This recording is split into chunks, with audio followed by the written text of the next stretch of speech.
Hello student, स्वागत है सबका आज के सेशन में। आज हम क्वेश्चन नंबर 5 एक्सरसाइज 10.2 में देखने वाले हैं। ध्यान से समझिएगा, बहुत इजी एक्सरसाइज है जो आपने फिजिक्स में भी बहुत पढ़े हैं ऐसे सवाल।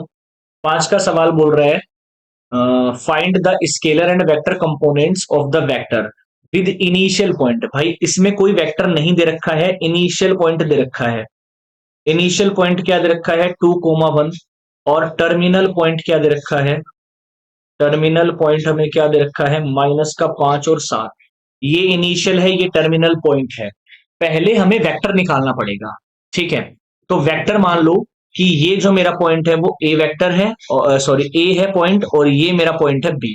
तो मुझे इनिशियल से फाइनल यानी कि ए बी वेक्टर निकालना है। और ए बी वेक्टर, कोई भी आप वेक्टर निकाल रहे हो ना, तो सेकंड वाले में से फर्स्ट माइनस करना होता है। मतलब बी में से ए माइनस करूंगा, बी पॉइंट में से ए पॉइंट माइनस करूंगा। यानी कि ये हमारा क्या होगा? x2, और ये हमारा है x1। यानी कि -5 -2 i cap plus 7 - 1 j cap. ठीक है, तो मेरे पास जो ए बी वेक्टर निकल कर आएगा वो क्या आएगा? -7 i कैप प्लस का 6 j कैप। ये मेरे पास क्या आ गया? ये मेरे पास वेक्टर आ गया। अब स्केलर कंपोनेंट्स क्या होंगे? स्केलर कंपोनेंट होंगे जो आई और जे कैप का कोफिशिएंट होंगे, यानी कि -7 और 6। ये आंसर हो गया। वेक्टर कंपोनेंट्स क्या होंगे ये भी समझना पड़ेगा। ठीक है, वेक्टर कंपोनेंट्स क्या होंगे? पूरा ये वाला भी एक वेक्टर कंपोनेंट है, ये वाला भी है, यानी कि -7 i कैप और 6 j कैप। ये हमारे आंसर हो गए बिल्कुल आसानी से। चलो अगला सवाल देख लेते हैं, question number 6। Find the sum of the vectors. भाई अब सिंपल सा एडिशन करना है। -2 i कैप, सॉरी थोड़ा सा चेंज है सवाल में, मैंने मिस्टेक लिख दिया, सवाल गलत लिख दिया ना। क्या है? i cap -2 j cap plus का k कैप।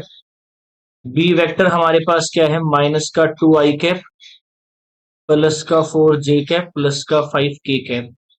और सी वेक्टर भी हमें दे रखा है, कितना दे रखा है? i cap -6 j cap -7 k cap. ठीक है, तो A vector plus B vector plus C vector, ये हमें बताना है सिंपल सा। तो भाई चाहे हम ऐड कर रहे हो चाहे सब्ट्रैक्ट कर रहे हो, हमें क्या करना होता है? आई वालों को सबको एक साथ जोड़ देना है, जे वालों को एक साथ जोड़ देना है। तो यहां पर देखिए आई वाला क्या होगा? i cap -2 j cap plus में i कैप। ये तो हमने आई को जोड़ दिया। जे कैप को जोड़ दीजिए, -2 j कैप प्लस का 4 j कैप माइनस का 6 j कैप। और के वालों को एक साथ जोड़ दो, यानी कि k cap 5 k cap -7 k cap. ठीक है, ये हमारा क्या हो गया? देखो 2i यहां पर है, ठीक है, प्लस क्या यहां पर, यानी कि 0 तो आ गया i कैप।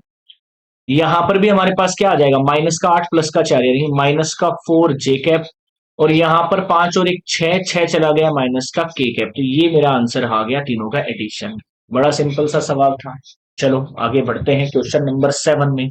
ध्यान से समझिएगा, सवाल बड़े इजी सवाल है।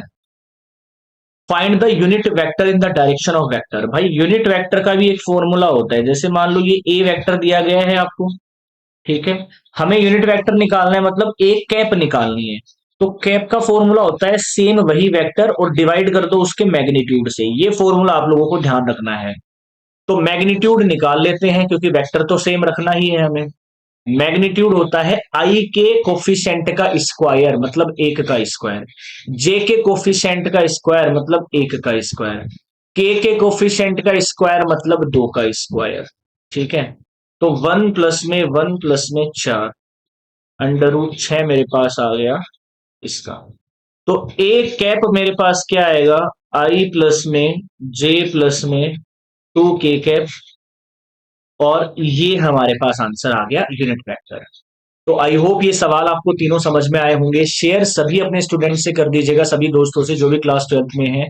और चैनल पर नए हैं तो जरूर सब्सक्राइब कर लीजिएगा। जय हिंद।